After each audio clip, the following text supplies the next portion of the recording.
afternoon, wherever you are in the world. London of News. I'll just keep this one short again. Actually, my wife said, why don't you just do this on the computers with the background? It's so much easier instead of sitting out here in the shed where it's absolutely freezing, although I promise not to shiver. Anyway, it's really sunny outside. Anyway, it's called commitment. And that's what we need from you guys who see this, to wake up the other poor unfortunate guys out there who are paying the penalty for not being awake. But anyway, I'm going to show you a clip from Sky News. It's Outsiders. It's about a week old, so I should have no problem with YouTube putting it up. I don't think they'll bother us because it's already been published. And it shows you about the politicians have not given up control. They're waiting here in Victoria, in Melbourne, Australia.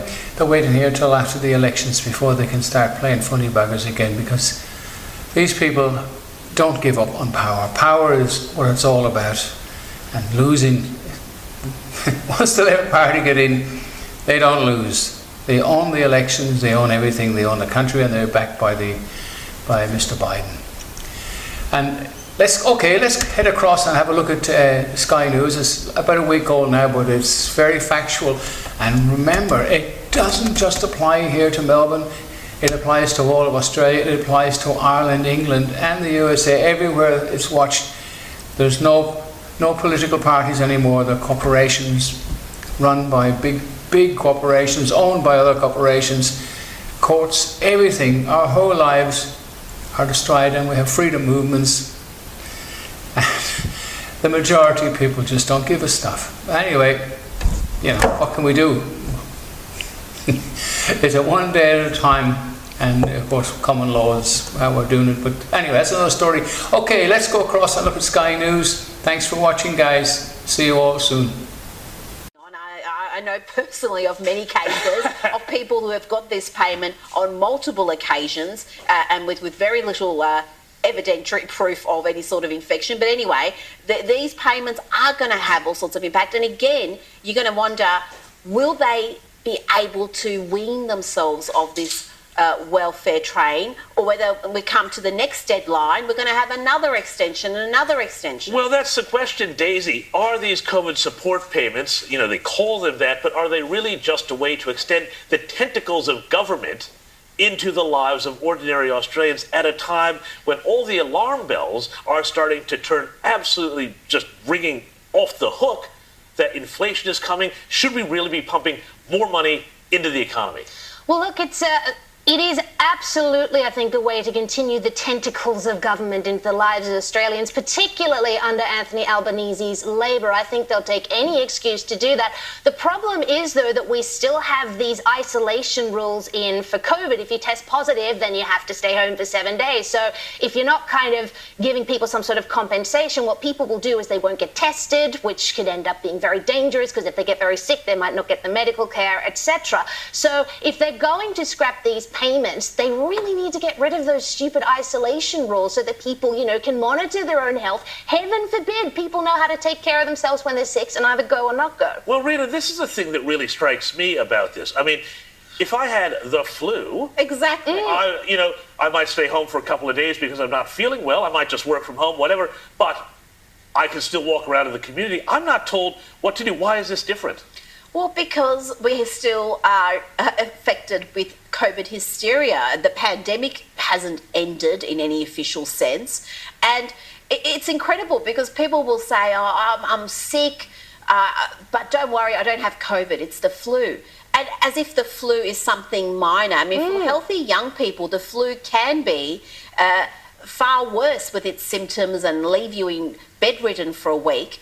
But we seem to treat it like a triviality, and we're still treating COVID, even for healthy young people, as something that's akin to a death sentence. And then you need to have special payments, you need to have special provisions. And we seem to still not be coping and learning to live with this virus. Like we were told, 8 months ago, we're going to learn to live with it. we still seem to be some ways away from that position. Daisy. And the really interesting thing about this is we all criticise Scott Morrison rightfully for capitulating to the states at every turn. I think Anthony Albanese is going to be even worse. First of all, there wasn't going to be a national cabinet meeting. Then Anastasia Palaszczuk did her whiny thing that she does, and suddenly there was a meeting on Monday. And then all of a sudden the meeting was on Saturday because the Premier said, oh, it's such an emergency. And now there's a backflip on this payment because the state started to squawk. Honestly, I think Anthony Albanese is going to be led around by the nose. But there's no excuse for that, Daisy, because Anthony Albanese has the great advantage that Scott Morrison didn't have, which is these Labor premiers. So he should be able to pull them into line and say, stay in your lane. I am the Prime Minister of this country. You're not going to undermine my government and the Labor Party with these antics. It's something Scott Morrison didn't have the ability to do. And yes, Scott Morrison was weak in giving into the premiers, but you would hope Alba would have a bit of backbone dealing with his own. Obviously not. But remember, before the election, Anthony Albanese wanted to add local government to national cabinet. Yes, that's right. That's right. Just imagine Yarra Council and their wacky antics and Moreland and all the other ones where you live. Yeah. Oh my God. Oh my God. Inner West Council. You can only imagine what they do. But now, Rita, Daisy's going to be talking about Victoria a bit later on in the show. But what I find absolutely fascinating, you're a Victorian, is how suddenly now that there's the prospect of a little something called a state election, the health advice now has to be balanced against reality and the community. And I'll tell you, this is something funny that I've found, because I live in a fairly kind of green left sort of area. I live in Anthony Albanese's electorate, actually, of Graindler. And, it's so funny. I know. Well, I'm bringing it down from the inside. Marvelous. But what I find funny is that, on Twitter you see all these people saying, the community is demanding that we bring back masks now and blah, blah. But you go to the shops around where I live, and maybe 1 out of every 10, 15 people are wearing them. And that's an area that would be absolutely, lefty, COVID, hysteric heartland. Well, it's true. When people are given the choice, which they should be because we're adults, they make the choice not to wear masks in the overwhelming majority of cases. And these absolute COVID hysterics, there's hypochondriacs who want to police everyone around them. Now, if you want to wear masks, you want to wear 2 masks, if you want a triple mask, go for it, no judgment, but do not try to inflict your paranoia and hysteria on other people who are making their own choices. And Victorian government is a perfect example of the unpopularity of masks, because no other state government was more eager to enforce the harshest, most draconian COVID measures throughout the pandemic.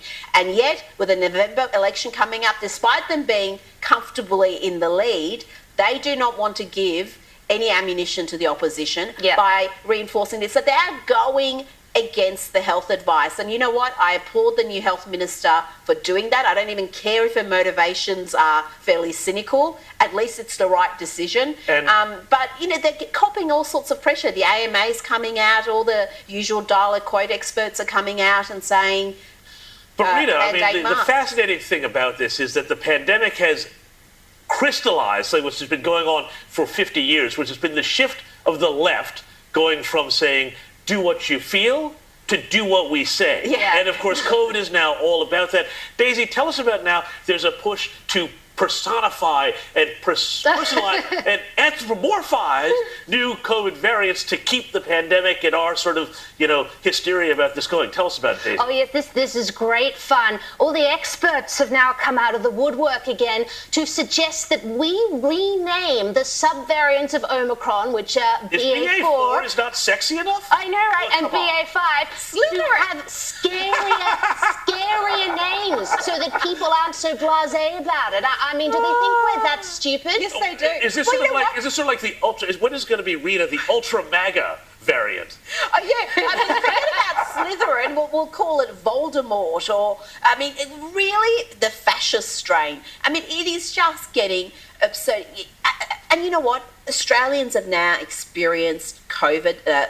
Just about everyone's had it. Some have had it twice. So the public's view is very different than, say, 2 years ago, where we hardly had any of the virus and we people did think if you got it, you were either going to be hospitalised Yep. or Or dead. die, Yep. even if you are young and healthy. So the statistics meant nothing back then. Now people have had real world experience, so it's going to be harder for these health And tell bureaucrats. us- Well, we tell always us, knew Rita. this virus was going to peak again in winter. Yep. It has that Yep. pattern, and we just hope that bedwetting is kept to a minimum. But with this backflip from the federal government, I would not be surprised if state governments start implementing harsher COVID rules going forward. And yet, it's so amazing because we were just talking about this before. You guys have just flown in to Sydney. In the US, where you don't need to wear a mask on a plane, you can fly from Sydney or Melbourne to Los Angeles or Yeah. Texas or whatever, and you don't have to because that's the rule there. But if you're flying between Sydney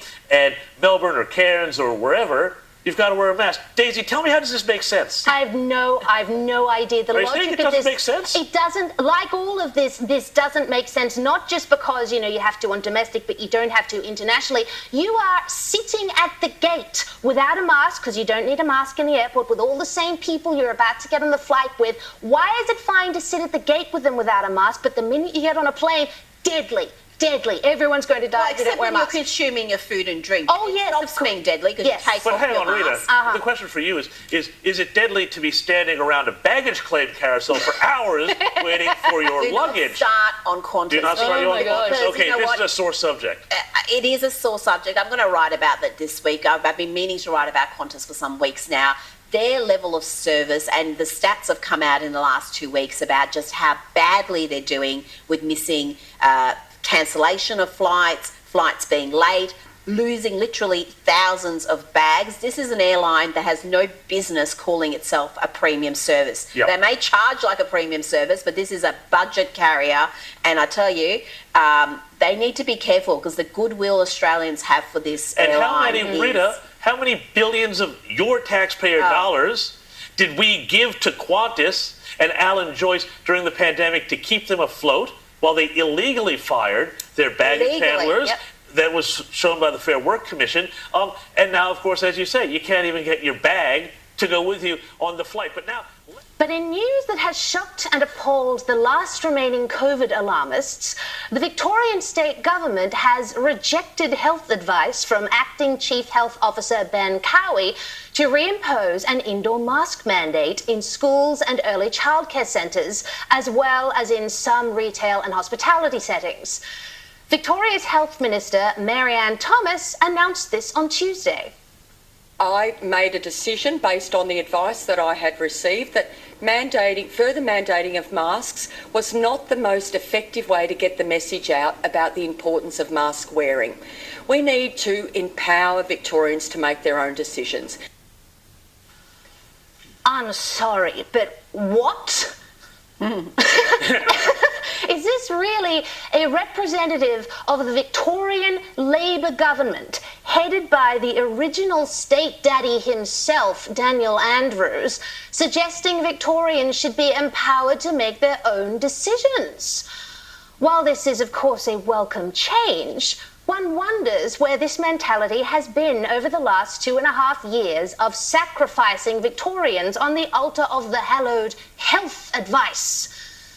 Now, as to whether a mask mandate would actually do anything, there is certainly another school of thought. Just ask Queensland Chief Health Officer Dr. John Gerard, who stated this on July 6th.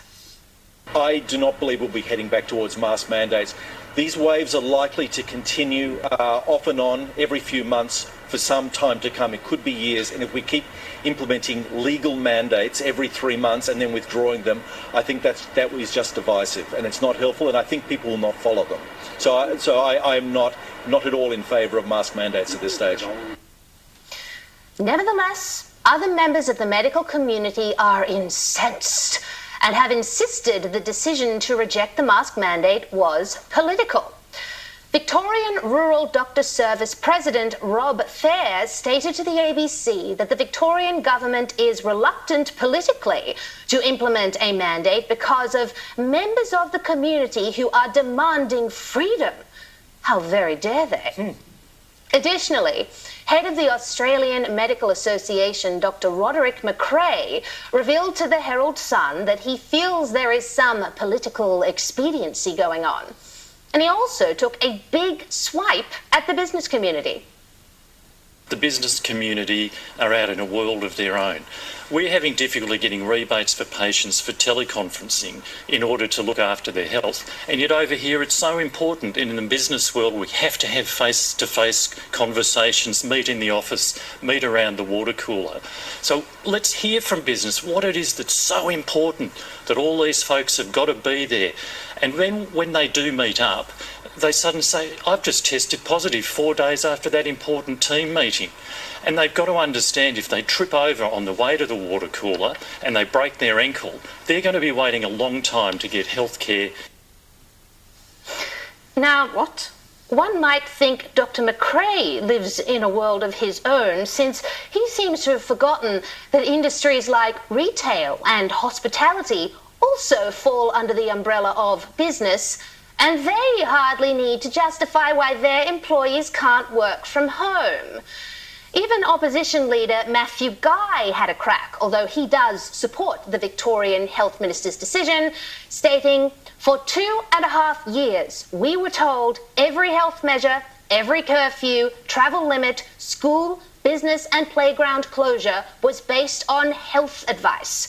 Time and again, Daniel Andrews refused to release the advice his lockdowns were based upon and arrogantly dismissed anyone who questioned him.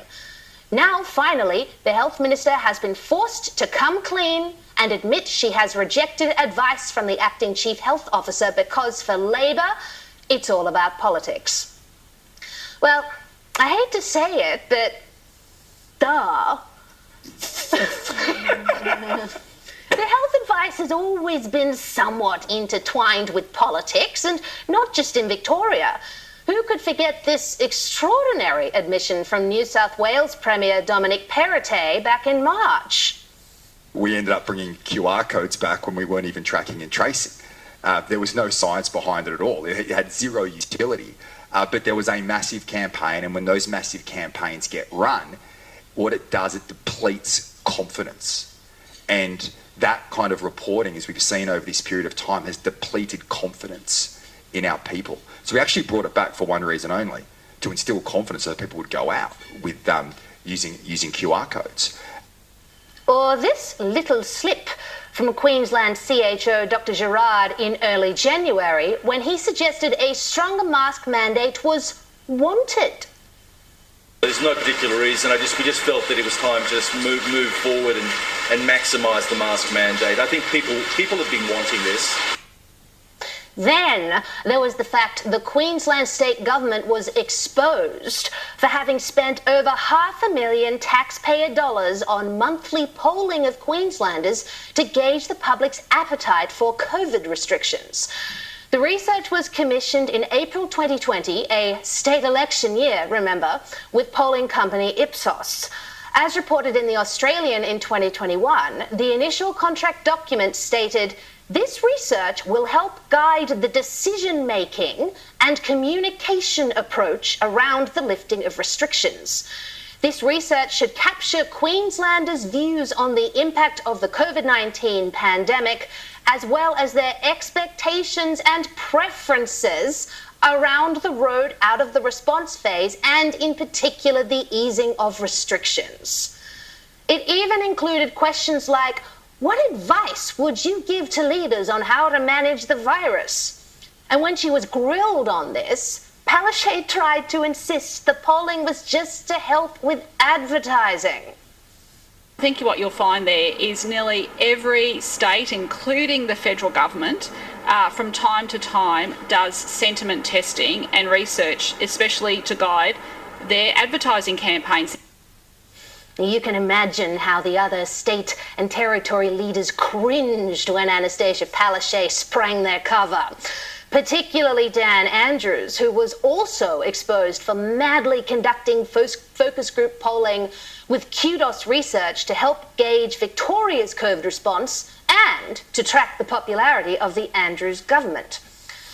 Now, it is understandable the Victorian Health Minister's rejection of the health advice for a mask mandate might be particularly jarring to some Victorians, considering what the Andrews government has put them through under the guise of the sacred covenant of the health advice. But as we can see, it's not unheard of for state governments to make decisions about COVID restrictions with the political consequences in mind.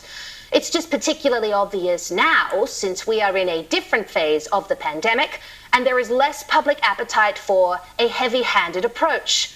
As such, the Victorian government's rejection of this mask mandate for possibly political reasons isn't some terrible aberration. It's really just business as usual. Anyway, London News, thank you very much for watching that. I hope it's been useful. Remember, spread the word. Try and convince some people, right, to get off their asses and do something, because the whole world is collapsing around us and there is an enormous fight back and awakening up. And remember, even Hitler, who was very powerful and took countries on, failed in the end, because just like if you sink something with air in it in water, even a body, it will build and come back up again. So good always override evil, but we must do something like the commitment. Come out here in the cold when you could be sitting in front of a warm fire at a computer.